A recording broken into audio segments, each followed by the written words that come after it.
শীতকাল জলপাইয়ের সিজন, আর এখন জলপাইয়ের আচার না বানালে কি হয়? আসসালামু আলাইকুম ফ্রেন্ডস, কেমন আছেন সবাই?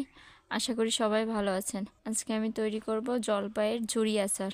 তার জন্য প্রথমে জলপাই নিতে হবে। জলপাইগুলো ভালো করে ধুয়ে পানি শুকিয়ে নিব। একটা গ্রেটার দিয়ে জলপাইগুলো ঝুরি ঝুরি করে নিব। ঝুরি করে নেওয়া হলে তারপর দিয়ে দেব পেঁয়াজ কুচি, রসুন কুচি, সরিষা বাটা, লবণ, হলুদ, বিট লবণ, পাঁচফোড়ন গুঁড়া, আদা রসুন বাটা, জিরা বাটা, শুকনো মরিচ বাটা এবং শুকনো মরিচ কুচি। সবগুলো উপকরণ ভালো করে মিশিয়ে নিব। মেশানো হয়ে গেলে বড় এক ট্রেতে করে রোদে শুকাতে দেব। একটা দিন রোদে শুকিয়ে নেব।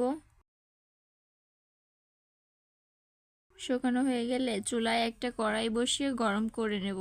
কড়াই গরম করে সরিষার তেল দিয়ে শুকনো মরিচ ভেজে নিলাম।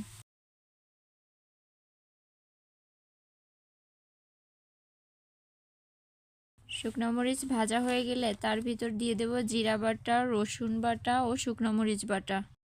সামান্য হলুদ দিয়ে মশলা কষিয়ে নিলাম। তারপর শুকনো উপকরণগুলো দিয়ে ভালো করে নেড়ে নেব। কয় মিনিট মিডিয়াম জালে বানিয়ে নিলাম জলপাইয়ের ঝুরি আচার। ঠান্ডা করে একটা কাচের বয়ামে ঢেলে নিলে তৈরি হয়ে গেল জলপাইয়ের ঝুরি আচার। আল্লাহ হাফেজ।